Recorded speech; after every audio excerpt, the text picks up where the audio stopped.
Today I'm taking a look at the Acebeam E70 in brass. This is one of the many variants that Acebeam offers E70 in. They've been made in different materials, different colors, and different LED choices. The one I have here has a new special high CRI LED that is a first for me, and I'll talk more about that later on in the review. Acebeam sent this one to me as a gift, but I decided I'd do a review for you guys because this one is pretty cool, I think. A little plug for myself here. YouTube says that a very low percentage of the viewers that watch these videos are subscribed to the channel, so if you enjoy this, make sure you subscribe. I'd really appreciate it. You can find all my social medias and things like that in the description below as well.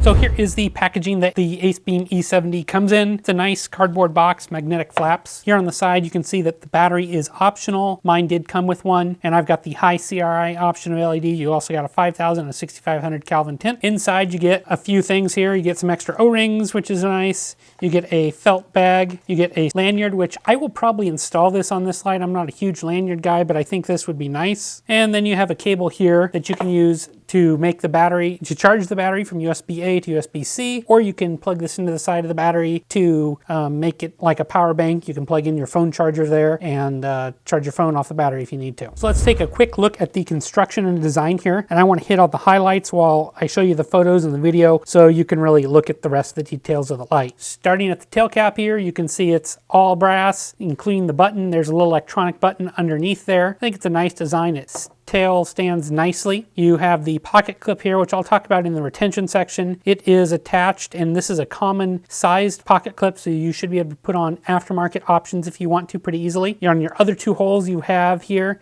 you've got a large one here for your lanyard, and this one is threaded, so the pocket clip can really go here or here, which is kind of nice. The body tube here is what's really different about this light. It's a dual wall light, and that's nothing that's new, but what they've done is they've milled out areas here so you can see that second tube, and then they've anodized that second tube blue. So all the different materials that this light comes in, you've got titanium options, a copper, and an aluminum. The inner tube is always blue in this ribbed design. So I think that's kind of neat here to show it off. The one downside is it might collect dust and dirt easier, and I'm sure it adds to the machining cost with an extra part to machine. Up near the head here, you've got 6 spots for some tritium tubes, which is rare to see on a production light. And then you've got these neat designs in here. I'm doubting they do much in terms of thermal efficiencies or anything like that, dissipating heat, but I think it looks neat. Up at the top here, you've got this crenulated bezel. This thing is pretty sharp. It doesn't unscrew fairly easily, so if you break the glass, you can repair it easily. But I wish they would have come up with one that is smoother, or at least included in the box, because this one I think would rip in your pocket if you carried it around much, and I know people on Reddit have reported that as well. So you've got an anti-reflective coated glass lens in there, orange peel reflector, and then you see that massive LED in the middle. Taking a quick look at the inside, we can see all the springs are gold coated, same in the rear, and the threads here are nice and square cut, nicely greased here. They are ramped. I did have a little bit of trouble getting this started occasionally, but really not a big deal. The E70 is a medium-sized 21700 light with a length coming in at a measured 128 millimeters, diameter of 30.2 millimeters at the head. Weight with the battery was quite heavy on this brass model at 284 grams or 10.04 ounces. Little bit of comparison photos here. I'll include one that shows quite a few 21700 lights, and I think I threw one 18650 in there. And then here is a picture of the ThruNite TT20, similar rear actuated light, just a kind of comparison in size for you. Retention, as I mentioned, this light does have this standard clip design with 2 screws, so popular aftermarket clips will fit here. It's a unique design, allowing it to mount in 2 places. I suppose if you wanted, you could install 2 clips here if you wanted to. The clip is a little bit thin and very springy. I wish it was maybe a little bit thicker. The titanium model comes with a milled clip, but the other models don't. They come in clips similar to this. It fits pretty well in the pocket. It deep carries reasonably well, but it is heavy and it's large. I don't tend to EDC these types of lights in my front pants pockets like I do with other smaller lights just because of the size here. And this bezel here is pretty sharp and aggressive. So if you're going to EDC this one, I'd say file or sand it down a little bit or run something else. So let's talk about the LED and beam here. There are 3 options available in most but not all of the E70 variants. The base model here uses the CRI XHP 70.2 LED in either 5 or 6500 Kelvin at 70 CRI. Optionally, many but not all the models have this new Gelatin GT GT-FC40 LED at 4500 Kelvin, producing 95 CRI, which is what I have. This LED here required a driver change as well, since it's a 12 volt LED and the others are 6 volts in the CRI. You do take a decrease in the performance though with that high CRI option. It produces 2800 lumens instead of the CRI's 4000 on the XHV70.2. That's a decrease that I'm willing to accept for the better tint and high CRI. The beam is a hot round center with some tint shift and a little bit rosy corona at spill. At distances, it's mostly a floodlight with a little bit of orange peel and the massive domeless LED. It's more pleasant to use in my opinion than a mule style light, since it does have a bit of an optic and a throw, but it's not a thrower. Quite nice for normal tasks. I use this walking around the neighborhood. You could use it to walk the dog, something like that. It'd be a great light around the house as well, just because of that nice rosy tint. Okay, I've got the Acebeam E70 here. This has got the GT-FC40 LED, high CRI of 95 CRI and about 4500 Kelvin if I remember correctly here. It's a lovely tint. This is on in the low mode of 70 lumens. It does have a moonlight mode of 2 lumens, but we'll skip that because that doesn't show up very well on the camera. But you can see just lovely tint here at the low range and doesn't go all that far. Here is mid 180 lumens. You know, travels reasonably well for a big broad beam and just shows off the colors wonderfully. Mid 2, 420 lumens. Some nice output here. We can scroll up and kind of see up into the tree. No problem there. Here is high 880 lumens. Quite a bit of light, gets to the end of the neighbor's fence, no problem, shines up into the tree. Great, you can see the fall colors well. And here is turbo, 2800 lumens. Close, you can see it blows out the fence. Further away, you can see the trees across the street beyond the neighbor's yard, no problem. Lights up the neighbor's trees.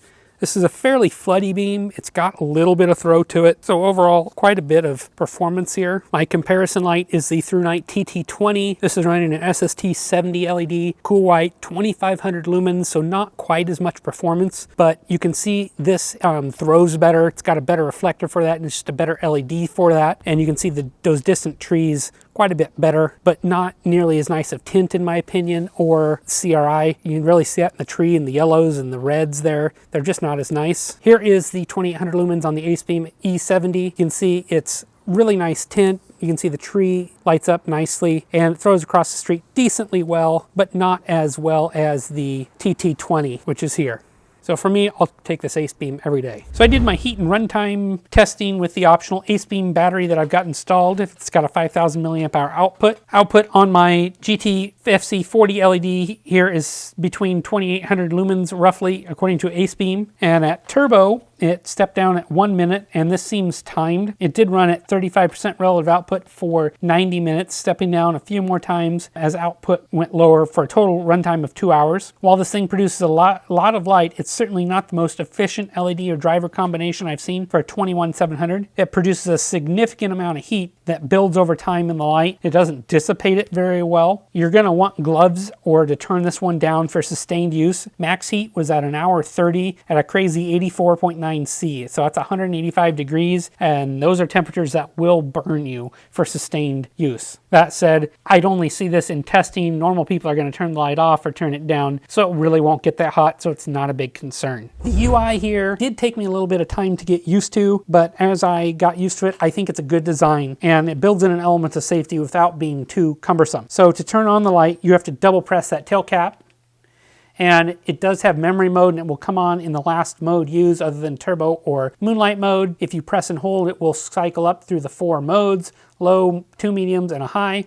Double press to go to turbo, and you can feel the heat coming out this thing. Triple press to go to strobe. When off, you can long press and it will go into a moonlight mode, as you can see here. So I'm on in any mode here, and to turn off, you can just do a quick press. The manual says you've got a long press here for this to turn off, but that's not what I experienced in my opinion. I'm wondering if they have maybe tweaked or revised the UI here based on user feedback from previous models. While this is new, it's not brand new, so they've been able to get some user feedback, and the high CRI version is the result of user feedback. So let's take a quick look at the battery here. This is the Acebeam optional battery. It's 10 amp capable here, 5100 milliamp hours, and it does say USB-C here on the side. The positive and the negative terminal are normal, but this is a longer battery. The light doesn't need a proprietary battery, but it needs a long protected cell. These flat tops that I have, this multi-cell that I have here works great, but isn't long enough for this light with as is, so I need a button top or ideally like a protected cell to make better contact. I was able to get this to work only by stacking a couple magnets on top, and it's possible you might have a little bit of slap if you don't have the long enough cell. So recharging